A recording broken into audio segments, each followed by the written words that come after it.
From Russia with Love, sang Matt Monroe, but this is from EA with Love, a strange Generation 6 handheld and console title that looks to recapture classic Bond and update it. How well does that go? Well, I promised a PSP title and I will deliver that, but we will also actually take a look at the big boy PS2 console port of the same name and look at the differences between the two.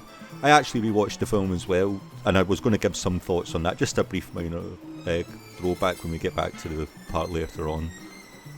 So released in 2008, it sees Connery reprise his role for his own personal favourite Bond movie, adding new lines, and it would be the last time he would actually ever play Bond. Now, I have to say, as my own personal favourite, that adds a nice touch of authenticity to it all, because I really do love Connery's depiction of Bond. Though Spectre is now Octopus, as one of a few minor changes included. For some bizarre reason, Natasha Bedingfield is also in this.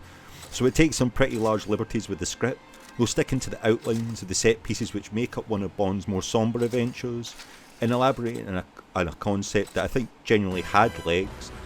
And this film was a good candidate to start with. It's just a pity they didn't pitch it as more of a Bond fan's way of enjoying an old classic.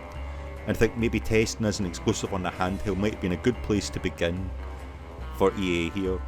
But before I delve into a conclusion, let's have the discussion about the game. From Russia with Love is a third-person action game with minor cover and stealth mechanics made mandatory after Metal Gear Solid 2 came out, with bonus points awarded for taking down an enemy by stealth or for by shooting the highlighted points when in fine aim. But strangely, this is usually in the stomach, so it takes more shots than shooting them in the head and wasting precious ammunition as you go through the game. The major difference between the PS2 and the PSP games are some bonus missions and the vehicle-based ones for the PS2 version, and challenges from the stages that you complete on the PSP one are their sort of alternative additions to the game, and they're added to pad out the length of it all. In Mission 1, we visit a party interrupted by Octopus agents out to capture the Prime Minister's daughter, and we give chase. Some simple introduction to shooting and an effective start to the game. We chase them up to the roof where we take out a guard with a jetpack and give chase, and a lovely Big Ben stroke Elizabeth Tower for the pedants shot, then destroy a helicopter, catch the Prime Minister's daughter and move on to our second mission. This sees us in a hedge maze looking for some secret information, a bit of stealthing required to take out some guards, but nothing 007 can't handle. We infiltrate the base, where a mysterious man jumps out and kills James Bond, and so From Russia with Love ends. Unless you have already seen the film, and you know this is a fake Bond. So it's a nice nod to the film set piece itself right at the very start.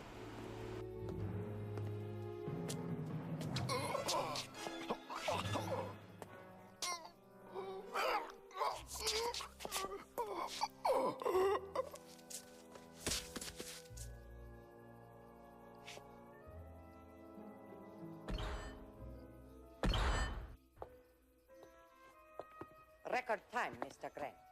You are indeed the killer I'm looking for. When do I get to kill the real James Bond? After he steals from the Russians their new Lector decoding machine. And Bond is going to do it for us. We assume that's who MI6 will send. There is a girl in the Russian consulate in Istanbul, Tatiana Romanova, who I've ordered to help. She believes I am still with KGB.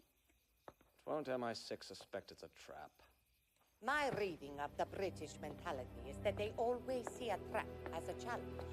And then you can avenge the death of our Dr. No. Let Bond's death be a particularly unpleasant and humiliating. I look forward. We then have a lengthy cutscene based in London, and again based on the movie, where we meet Moneypenny M and then Q, where some more training is involved in learning to use our laser watch and general gadgetry. Then it's off to the gypsy camp from the movie for Mission 3. Of course, girls do fall in love with pictures of film stars. But not a Russian cipher clerk with a file photo of a British agent. Ridiculous, isn't it? The door, 007. Open it. Begin your training.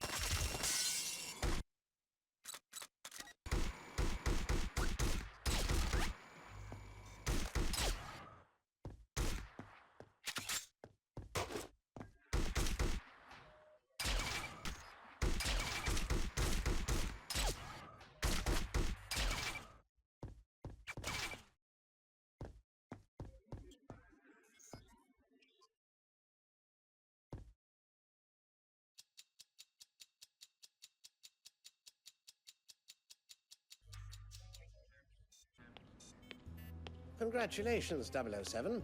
Your training is complete. Now use this device to get yourself to Istanbul. An airline ticket. How ingenious.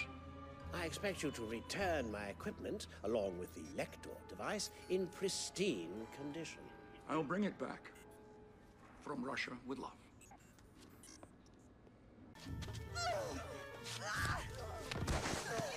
He's a lucky man, the chief's son.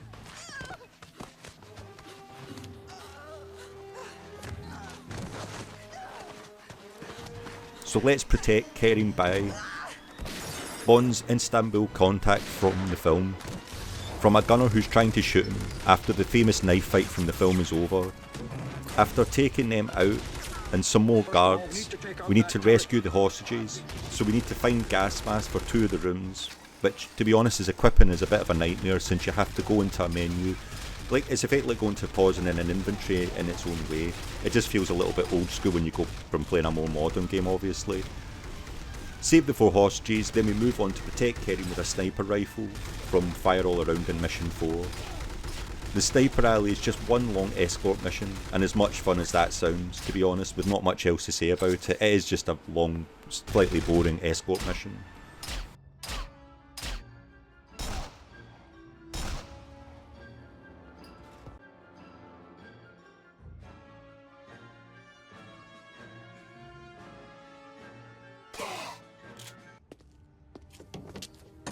Once again, my friend, I'm in debt to you for saving my life. Don't take it personally, Kerim. It's the Lector I'm after. And you shall have it. My son has arranged your meeting with Tatiana Romanova. Oh, in that case, I'd say we're even.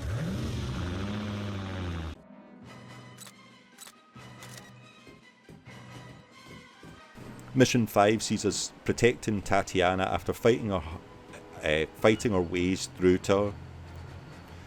Then some more gas mask fun with switches to flick, Q-copters to send to blow up switches, though this gadget feels a little tacked on.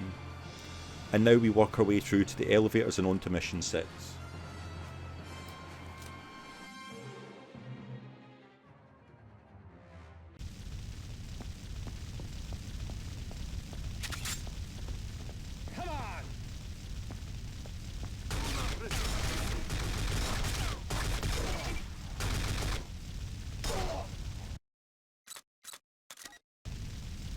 We are now on a train just like the film, and have to fight our way through it, escorting Tatiana again, so another point of frustration with not following or protecting herself. But some more cover shooting, fun, fighting our way through the carriages until we find Douglas Red Grant in the game, Douglas Grant being his name in the film, full name in the film. Boss fight awaits for details, but it's a little more the same jetpack sort of action as before. I'll show a little bit on the screen now.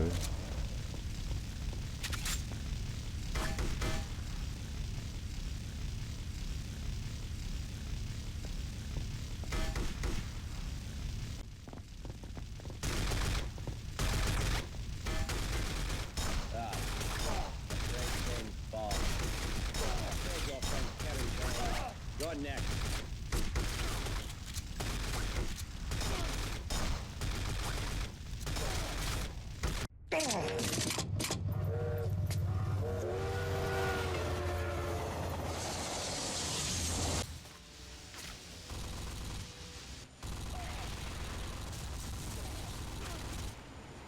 In the last part, we move to the Octopus base, a climactic level. It's a culmination of more jetpack fighting action, more fighting in a fun final level. It is a nice one to finish on, more switches to flick, bad guys to take out, and then a final boss, a multi-stage affair to take on for the end of the game.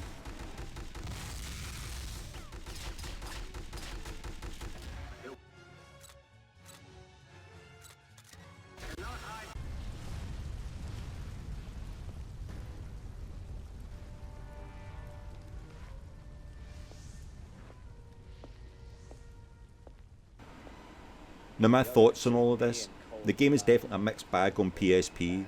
It doesn't outstay its welcome, though it is a little bit short. Some more challenges would have been welcomed here, and on the PS2 there is extra length added to the game. These come in the form of some additional missions that you have to unlock by doing the Bond moments available in the game. What I would say about it is the additional sections in the full title, the PS2 version of the game, were really just mostly vehicle-based missions. So there was a couple based around the boat, and one based around, and a few missions based around the car. All in all, the car was incredibly twitchy till you mess around with the analog settings to get it somewhere near, but it feels very light and it's not much fun to do. And the boat missions are absolutely frustrating due to them being effectively like a really bad on-rail shooter. Lots of sequences you have to kind of go through to get through it with bad placement of checkpoints, meaning you have to go back through a lot of scene material many times to learn what the path is to then finally get out. Critics back in the day were not very keen on the game, and I can understand why, given the high price for a few missions and a not very long game. But this game feels like a missed opportunity, something that belonged tested on the PSP first, as I talked about before, as a concept. EA really did go all out to get Connery back in the seat, and some excellent voice replacements for the others. And I just think that the whole idea of this game would have been better suited to a slightly lower budget initial test to see whether there was an appetite for such a game. I feel like the budget to push it across all the major systems of the time stretched it a bit thinner than it needed to be, and a game like this would always, I think, have a niche sort of base. It's not it's more of a love letter to Bond than it is a direct game. So it's one of those things, if you don't have an enjoyment of the film, the game itself will only be so lackluster or so much fun for you. It would be something I would love to see them revisit in the day, using such things as they did here as alternative costumes you just pick up, freebies you get for just doing things within a game. It would be nice to see that in the modern world. And I do think that there is untapped potential in an idea like this.